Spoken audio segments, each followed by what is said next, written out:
I ended up sleeping on the streets for 7 months. The worst part about being homeless isn't being homeless itself. It's how other people treat you when you're homeless. And that's when the deepest loneliness hit. I was all in on myself. No one was coming to save me. No destination, no place to live, no address, walking around like a ghost among people. If I'm going to get out of this, it's going to be because of me. Welcome back to another episode of Profit Producing Activity. On the show today is Siloh Moses. I said that right? Absolutely. Because I've gotten your name wrong a couple of times. That's all right. I've heard shadow, spider, so we're good. Spider? Yeah. Oh, that's interesting. Yeah. It gets bad. People have called me Daytona, Durango, like North or South Dakota. I'm like, it depends on the mood, I guess. But welcome to the show. I appreciate you coming on. Yeah. You're based out of Las Vegas, right? And you've got a pretty gnarly story. I'm not going to do it justice by any means. So I'm going to kind of let you tell people your story, like what you do, how you got to where you're at today. And then we'll start getting into kind of some questions that people want to know the answers to. Okay, cool. Yeah, so go for it. Yeah. So been in Vegas for close to 8 years now. Okay. Maybe a little bit longer, All right. And moved out here originally from Jersey. And so moved out here because I just got sick and tired of the snow. Understandable. Born and raised out there. It's like 12 feet of snow every January. I'm good. Get me out of here. Moved out here. 12 feet. Sorry, man. That just got me. I was like, yeah, I couldn't do that. 1 foot would be too much. 12 feet. Yeah, I'm sorry. Go ahead. Yeah. So moved out here for, palm trees, essentially. Originally wanted to move out to LA. I was out in LA for like 3 months. And I was like, this is kind of not my vibe. Made the decision I was just going to drive back to Jersey because I drove out here. Stopped in Vegas and I was just like, oh, this place is pretty cool. Day one I was here, I met a guy from Jersey. Day two, I met a guy from New York. And I was like, I feel like I'm home already. There's no reason for me to leave. And I've been here ever since. That's awesome. So, yeah. And then getting into my story. So I've been here, 8 years, close to 10. Okay. And for a couple years, I was kind of figuring things out here because I don't have any friends, or at that time, no friends and no family that lived here. I was essentially the only person in my family, like west of Texas, like my closest family members in Austin, right? Mm-hmm. And that's my uncle. So I had to figure things out on my own, right? And so worked day jobs, 9 to 5, stuff like that, just to meet people, put some money in my pocket, pay the rent, right? And network, right? And kind of get used to the community. And I was working for a company where I was working 9 to 5, and he was like doing some kind of stuff like layoffs and stuff, but I wasn't worried because at this job, I had my own team. I was a supervisor. We were like a call center. In a call center, we had some pretty big, clients. My client was an insurance company.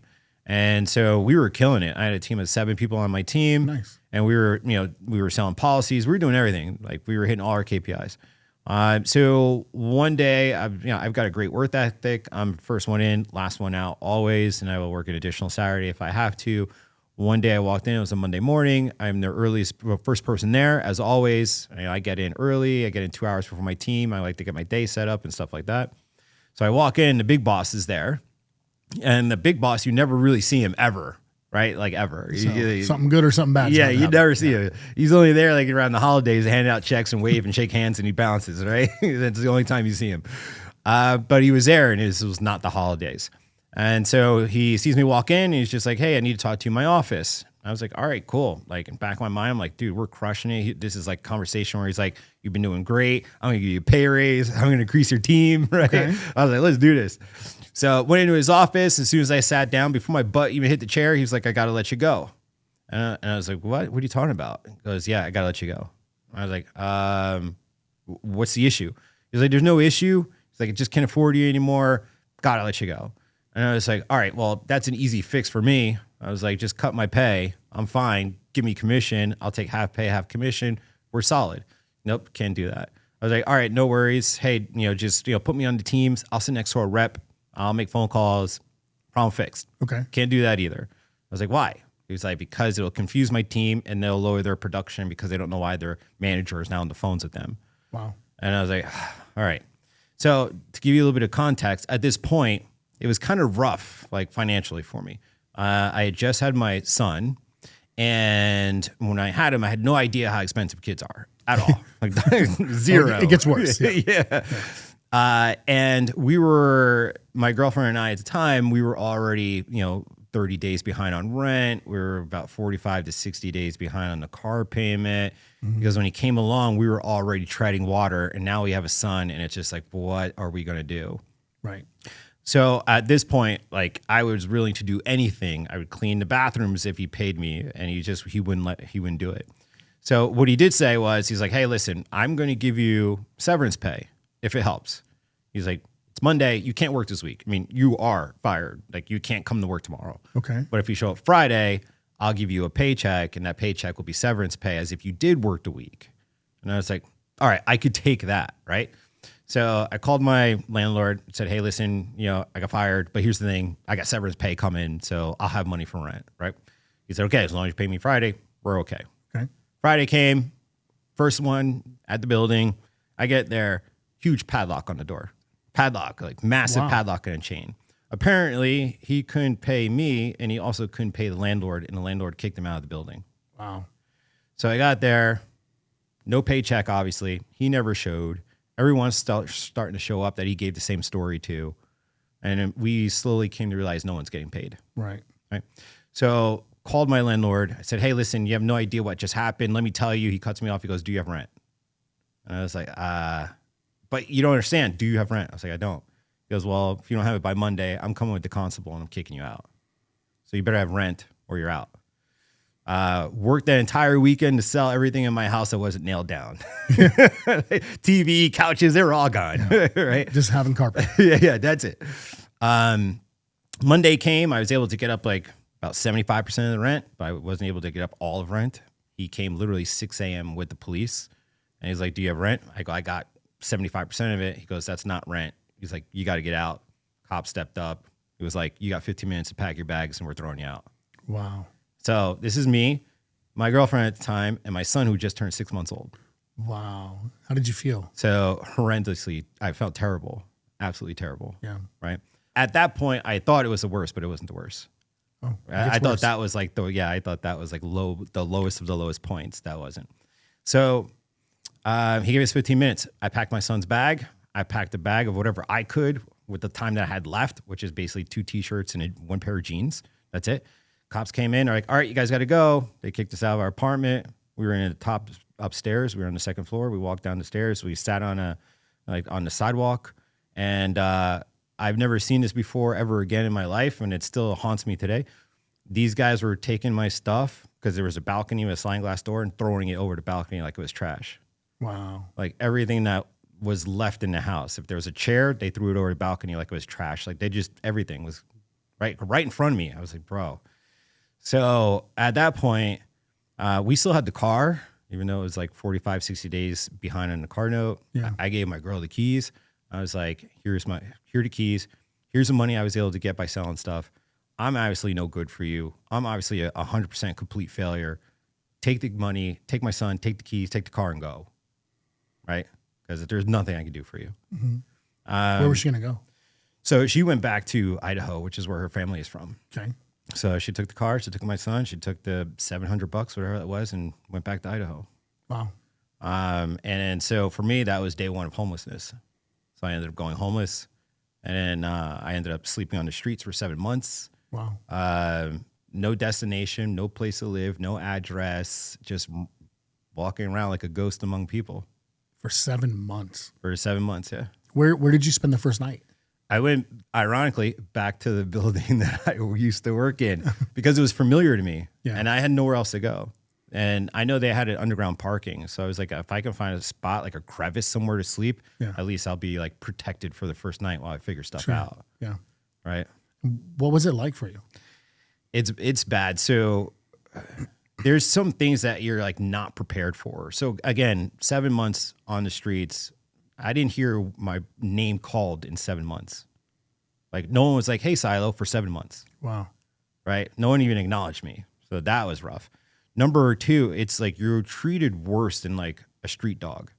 Yeah, I can imagine. Right. It's just you're treated worse. Right. So I always say like the worst part about being homeless isn't being homeless itself. It's how other people treat you when you're homeless.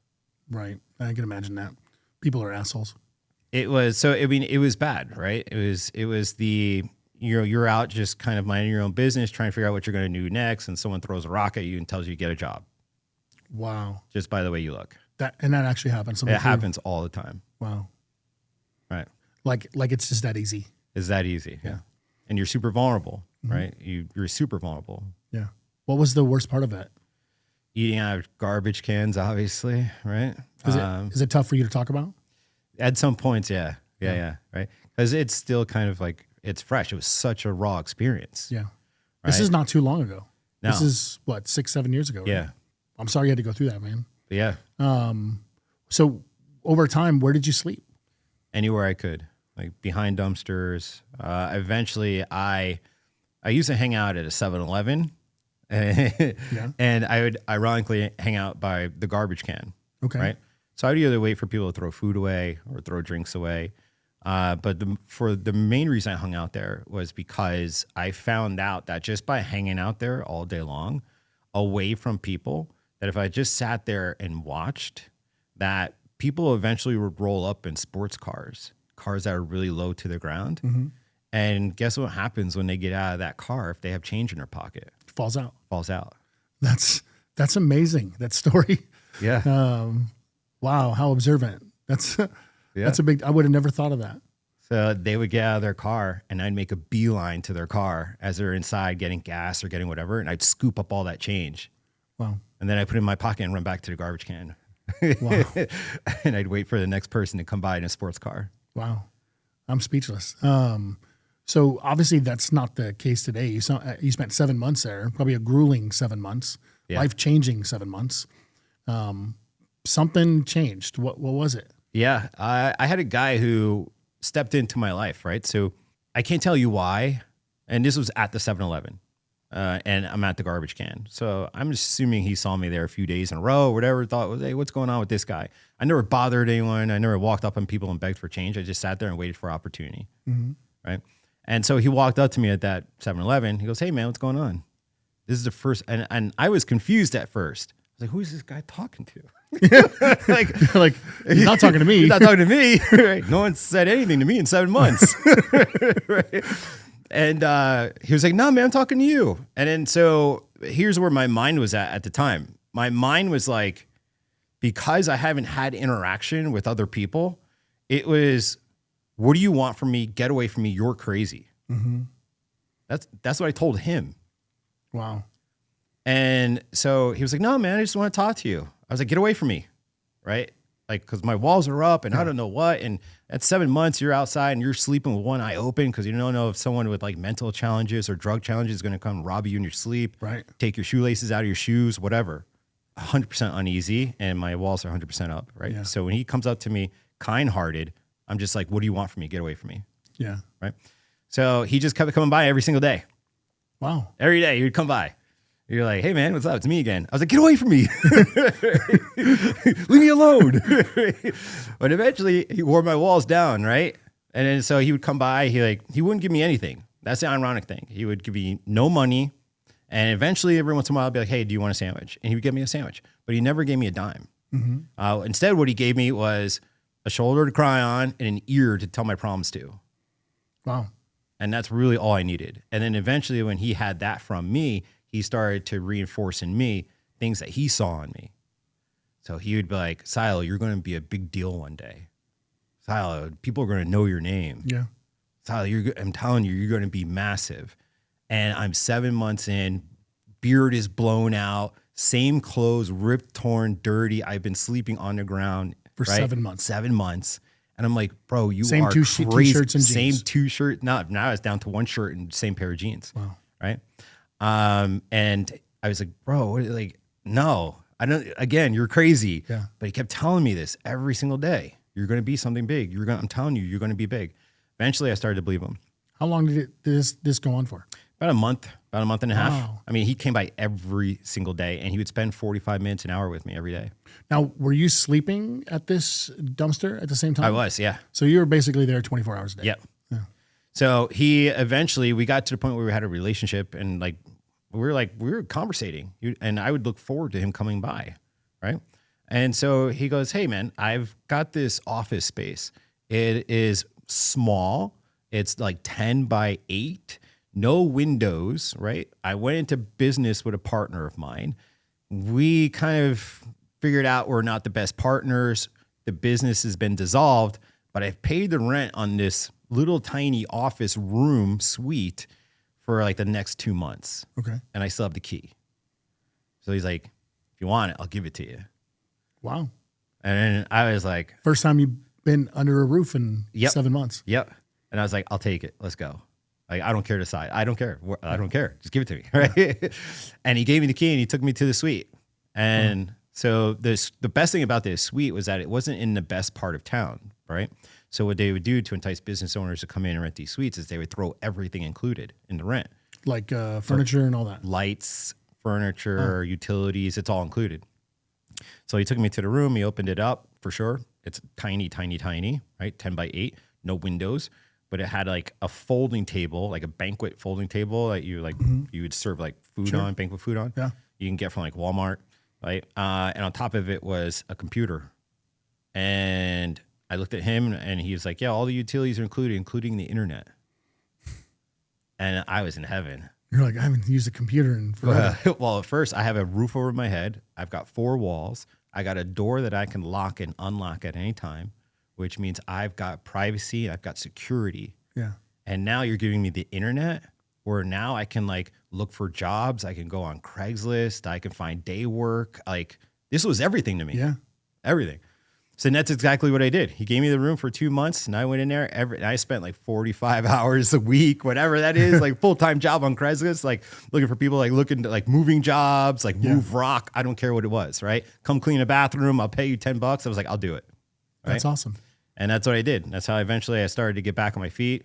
I found a job, and this job, before I preferenced this job, I was going on job interviews, still wearing the same clothes without a shower.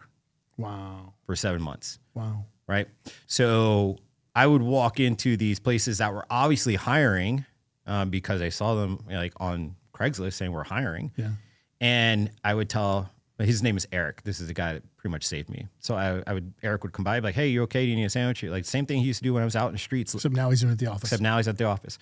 I was like, hey man, I got this job interview. Like, can you do me a favor, please, and take me? He was like, yeah, of course I'll take you. And he would take me to my job interviews and drop me off and wait for me and bring me back to the office. What a savior, man. Yeah. So I would go into these job interviews and I'm again, clothes torn, ripped, dirty. I'm sure I don't smell too good. I haven't showered, right? Beer blown out, everything. And I'd walk in and then as soon as I walk in, the receptionist would come out from behind the desk and she'd be like, whoa, hey, hold on. You can't come in here. Mm-hmm. And I'm like, what do you mean I can't come in here? I'm here for the job. Sure you are. You can't come in here. That's tough. And so this happened probably, I don't know, numerous times, 39 times. The 40th time, and this is how I got the job, I walked into this call center. And in the call center I walked in, there's no receptionist. When I opened up the front door, I was actually in their bullpen. Surrounded by people on the phone in their cubicles. So I open the door and I step in and like the place was loud. And as soon as one person turned around and the second person and the third and the fourth, the place got suddenly quiet. Look who's standing here. They're like, how the hell did he get in here? Mm-hmm. And then so I'm just standing there and the boss is in the back corner. He had like a glass window and he peeks out and he looks and he goes, oh boy. And like look on his face is like, what am I gonna do about this guy here? I gotta get him out of here. So he walks up to me and he's like, hey buddy, can I help you? And I'm like, yeah, I'm Siloh. He goes, Siloh? I go, yeah, I'm your 1 o'clock. Just looking disheveled. Yeah. And he was like, you're Siloh? I was like, yeah. And he looked me up and down and he was like, all right, fuck it. And he brought me to his office and interviewed me. Wow. And so, he gave me the job. That's amazing. So he gave me a job. Now it wasn't easy street just yet. The job was 100% commission only. And he's like, listen, I don't even want to ask about your circumstances, but I can't have you sit in the bullpen. He's like, I'm going to create a desk for you like somewhere out and far away from everyone else. But he's like, hey, if you don't close any deals or, you don't work hard, you don't make any money, I got to let you go. And I was like, yeah, it's understandable. It's commission only. I don't care. Like to me, it wasn't about the money. It was an opportunity. That's all I wanted. First opportunity you've had in a long time. Yeah. That's all I wanted was an opportunity. Yeah. That's it. So my work ethic kicked right in. First one in the office, last one out, working Saturdays, out working everybody. Within the first 30 days, I'm the number one sales rep in my office. In the first 90 days, number one sales rep in the company. And like, I'm crushing it. I'm crushing people who've been there 8 years. Can I ask what you were selling? We were doing long haul moves. So I worked for a moving company. Okay. Right. And the moving people would call in and be like, hey, I'm moving from LA to New York. I need a truck. Right. And it'd be my job to like convince them to use our trucks. Wow. Right. And so no money coming in every week, but the commission was nice. Right. It was like 25% of my jobs I sold. And so long haul moves, I'm selling them for like 12 grand, 15 grand, 25 grand, 40 grand, depending on where they're going. So 30 days after you started, you get your first check. Like, what was it like? It was like, I felt like I arrived. Did you get a haircut? Like, I felt like I arrived, like I won the lottery. Right. So, it was, the first check was just amazing because what it did was allowed me to now build a brand new foundation all over again. So instead of like walking to work, now I can buy bus passes. Okay. Instead of like, sleeping in the office, now I can maybe go rent a room somewhere. Wow. Right. So take a shower. Yeah. Get a shower and all that stuff. So it helped me relay the foundation, right? Next couple of paychecks after that, I went from a bus pass to a moped, right? I went from renting a room in someone's house and now getting a full-blown like roommate and getting an apartment. Wow. So yeah, I just moving on up, built everything from the ground up all over again. That's a phenomenal story, man. You're homeless for 7 months, living in an office for probably 2 months. Hadn't had a shower, hadn't had a haircut, built yourself back up. You get your first paycheck. I mean, you can be transparent or not be transparent. It's really up to you. But I mean, did you break down and like finally, like this is starting to pay off? It didn't really hit me because I was still had the mindset where it could all be gone again. Because it happened so fast before. Yeah. So I didn't get comfortable. I was just like, this can all be gone again. Yeah. Like in a blink. Right. So I didn't really give myself that opportunity to really soak it all in. It wasn't until like after I started having some success, like I saved up my money, I started a company and the company started to do really good. That's when I started to go, okay, like I can kind of rest now because like the success a little bit of peace of mind. Yeah, it was good. Just to give you like to preference the mindset, just because I had a place to stay, my very first place that I got, that was a room where I was basically renting.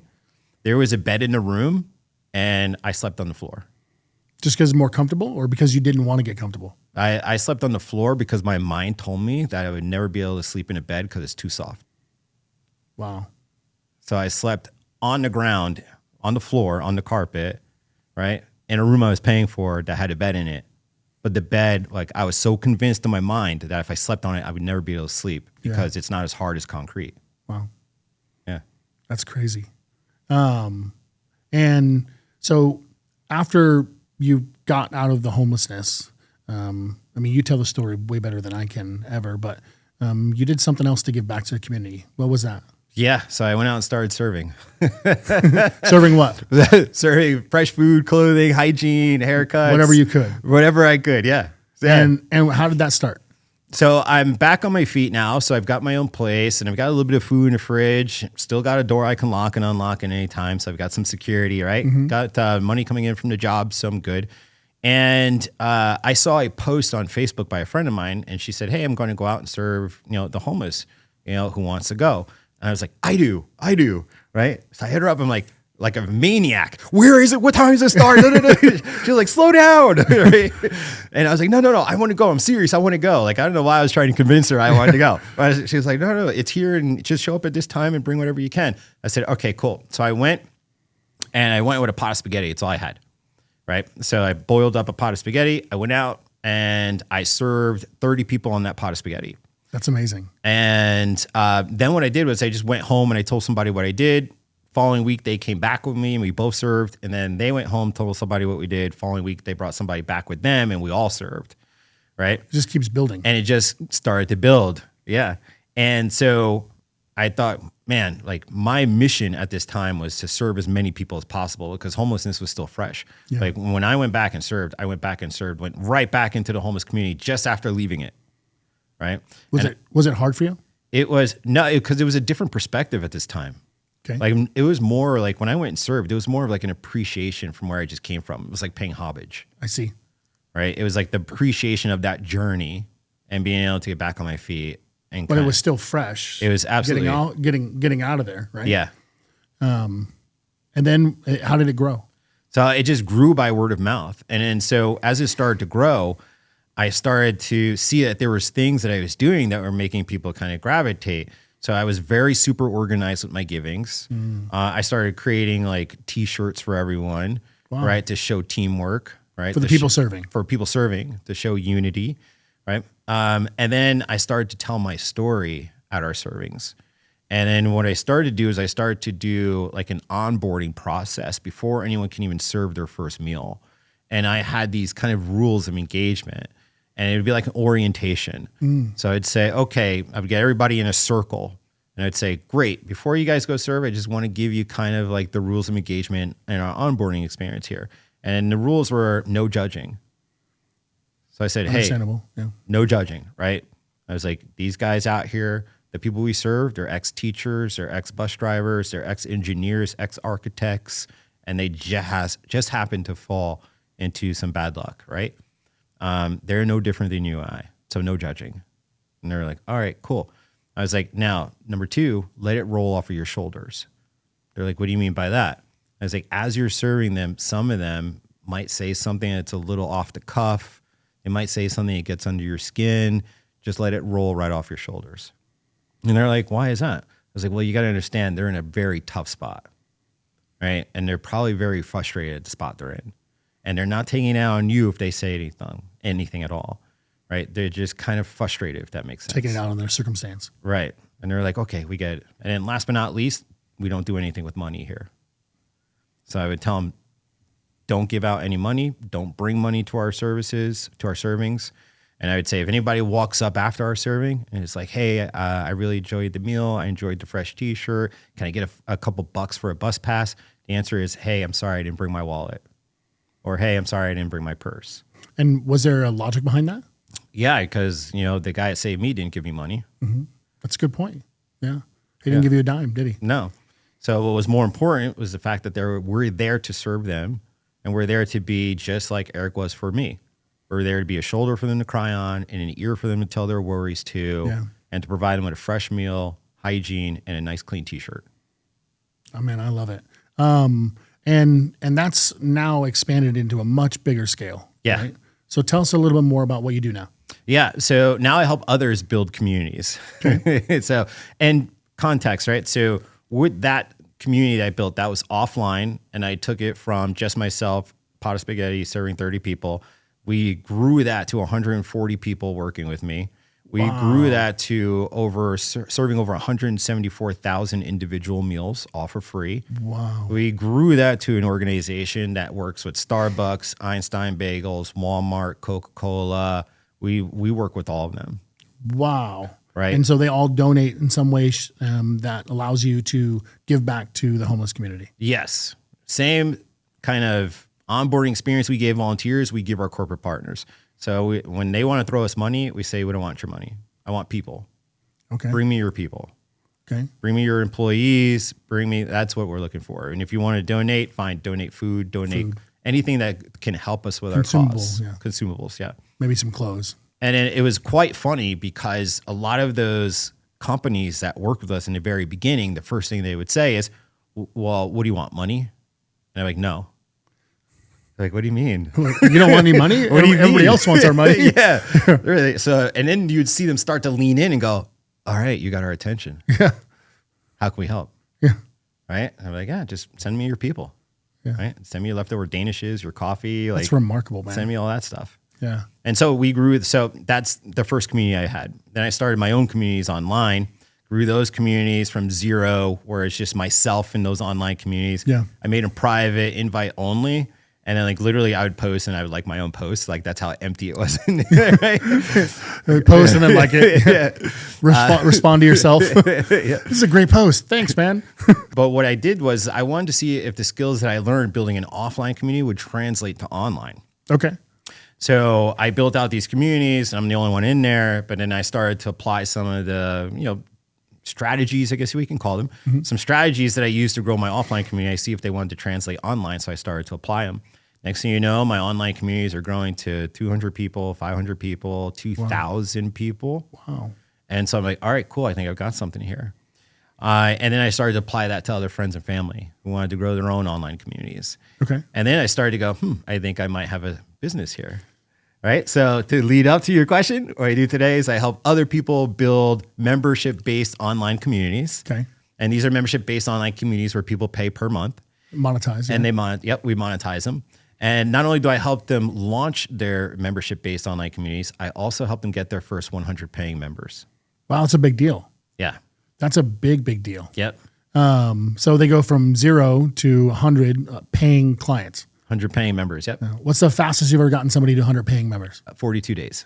Wow. Yeah. What is that? Like 2.5 a day? Something like that? Yeah. That's a big deal, man. Yeah. That's life-changing for a lot of people. It is. Yeah. And our soft spot for pricing per month is around $47 and $97 a month. So 100 people is basically either 5K or 10K a month. And its residual comes in every single month because it's MRR.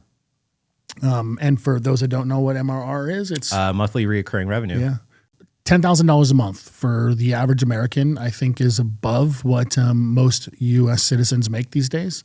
That's, and some of these communities, are they operating with like one person show, like two people? Like, yeah. Well, it's completely up to the business owner or the community owner, how he wants to run it.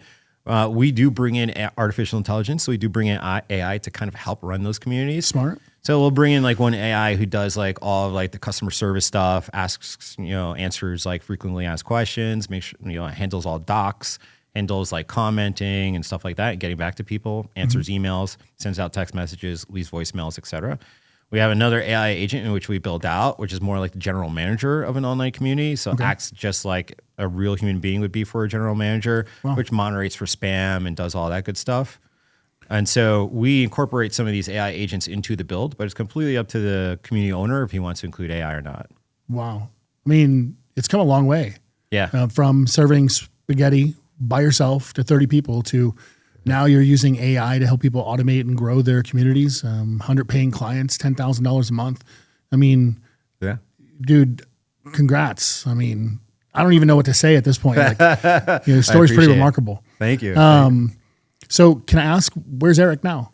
So Eric and I are still friends. Okay. I talk to him every once in a while.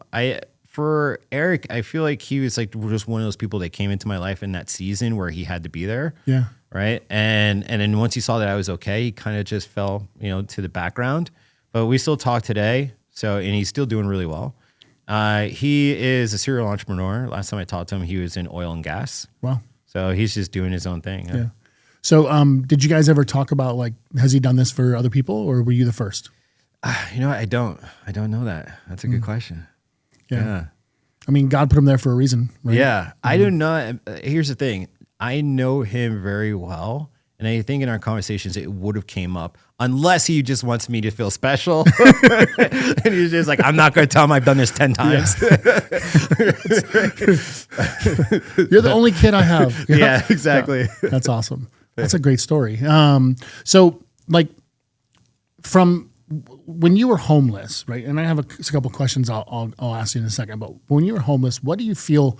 Because at the beginning of this little session, you had said, oh, it's going to get worse. Like, that's not even the lowest of. What do you feel like was the lowest point for you? Yeah. The lowest is, I always thought I knew loneliness. I had no idea. Absolutely no idea. Like when you are in the streets for 7 months, not one single person calls your name. No one looks in your direction, right? And if they almost do, like they're avoiding you, right? Absolutely. They don't want to look in your direction because they're afraid you might ask for something. It is a like bone chilling loneliness. I just can't put it into words. It is super, super, super, super low loneliness, right? Yeah. Where it's just like, yeah, it sucks like that. There's nowhere else. There's nowhere deeper to go from here. This is loneliness. That's number one. Number two is realizing that no one's coming to save you. Like zero. No one cares. No one is coming. I'm sure they care, but they got their own issues they're dealing with. Yeah. Right. And it was the realization that no one was coming to save me. Part of that story is that I had a cell phone at the time. Never paid it. 7 months in, never paid the bill. Obviously couldn't.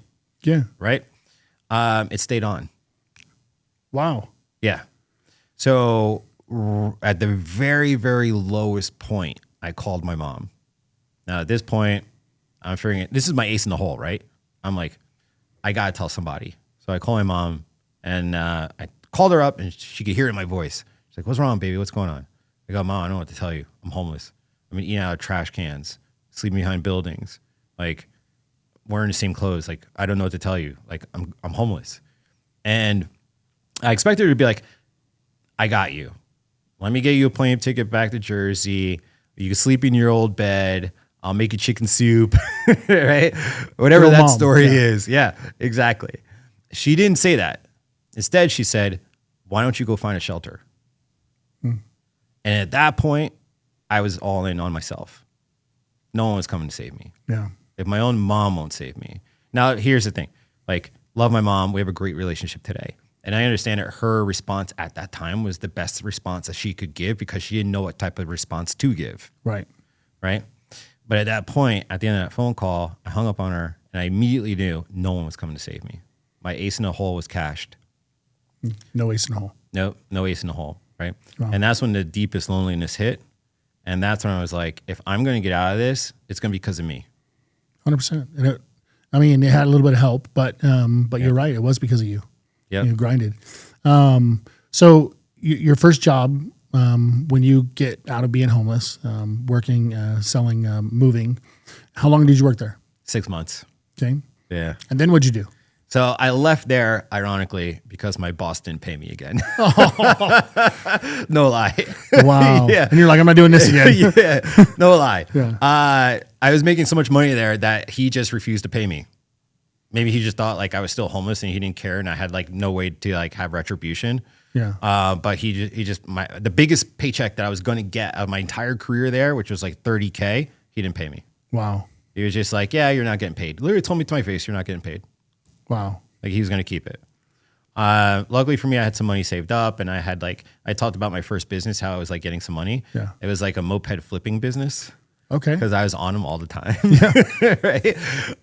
And then Eric he's really, really good at like small engine repair. Okay. So I would go on to Craigslist and I would like look for mopeds dirt cheap where the owners had no idea why they wouldn't start. And then Eric and I would go and inspect it, and he'd be like, "Oh yeah," I whisper in my ear, he's like, "Oh, it's just a spark plug." And I'm like, "I'll take it. I'll take the moped for half of what you're selling it for." Yeah. And we'd take it back. He'd get a moped. He would get the spark plug, whatever it is. He would do his magic on it. Boom, it would start right up, and I'd throw it back on Craigslist, and I'd sell it for like $200, $300, and I only bought it for like $30. That's amazing. That's awesome. Yeah. So I'm curious, the guy that didn't pay you with the lock on the door in the beginning of the story, you ever seen him again? Never saw him again. Yeah. Yeah, never saw him again. And my boss that didn't pay me from the moving job, I've never felt such anger before in my entire life. Like I literally was like, there was thoughts in my head that should never have been there. But I turned the other cheek, like, because I was so thankful and grateful of where I was at. I was like, whatever anger I have for this guy, he'll be dealt with later in life. It's not going to come from me. Yeah. Right. And I had a little bit of money in the bank account from the moped business. So I was like, you know what? If you need it that bad, keep it. Yeah. It's interesting because you're not the first person I've heard tell a story about being a top commission sales rep and a company not paying them, or, wanting to reduce their pay. It's like, wait a minute. They're doing exactly what you incentivized them to do, and now you're penalizing them for that. Shouldn't it be the reverse? Like you want them to sell more, right? Right. But I think what happens is they're like, "This is my highest paying employee," right? But it's also your highest generating employee, right? You would think that the logic behind it would make sense to them, but sometimes it just doesn't. No. So, but again, no hard feelings, right? I was just like, all right, hey, you know what? Keep it, right? Like I'm good. So what's your vision moving forward? Vision moving forward is I want to help 1 million people find a home online. Wow. So, and what I mean by home is find a community they call home. Okay. So like a Facebook group or something like that, or somebody to hang out with, or an actual place to live? Yeah, I would say like a community online that fits their characteristics, their traits. When they join it, they're like, this is where I belong. Okay. And I want to impact 1 million people that way. The way that I see myself doing that is working with 1,000 community owners. And those 1,000 community owners then go out and impact those 1,000 people. And another 1,000. Yeah. Yep. And how many you got right now? 17. 17 communities? So 17 owners. Okay. Owners of communities that we work with. Right. Any idea how many people they have in their community? Yeah, they range in between like 250 to 500. So we're almost there. It'd be nice if you had like a meter that you could put on like your website or on your social. They're like, like here's my goal, like, like a thermostat meter, right? Yeah. And then as you continue to grow, you just keep adding to it and adding to it. So over time, you can kind of see like, at 6 months, here we were, a year, here's where we are, 18 months. Yeah. That's a good idea. Yeah. Keep track of it. Well, man, that's a fantastic story. I'm sorry you went through that. I'm glad you went through that. Kind of all at the same time, right? It's kind of molded to the man you are today. Yeah. In fact, some people may not know this, but you spoke at our event last month. Yes. And in fact, your story was so motivating that you motivated my daughter, my 17-year-old daughter, to do something. And we had bought food over a 3-day period for the event, and of course we overbought food for everybody. And so she was like, "Can I package it up and give it?" And I was like, "Call Siloh." Yeah. And so she did the same thing.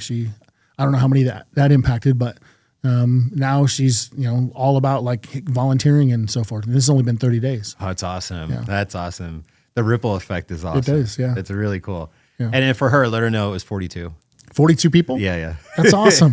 So basically, yeah. So yeah, you called me first. You called me, right? Who texted me? I don't remember if it was me or if it was my wife, Christina, but one of us I think it might have been Christina, yeah. So she texted me and said, "Yeah, we've got this food left over. We'd love to give it to you." And I was like, "Yeah, all right, let me call a driver." I had Reggie come down and pick it up. I was like, "Reggie, you can take it. Go and serve it." And he was like, "All right, cool." Yeah. And then, he basically took it back. He chopped everything up and gave it out as little, little sandwiches, little finger awesome. sandwiches. Yeah. I love it, man. That's a great story. So how do people find you?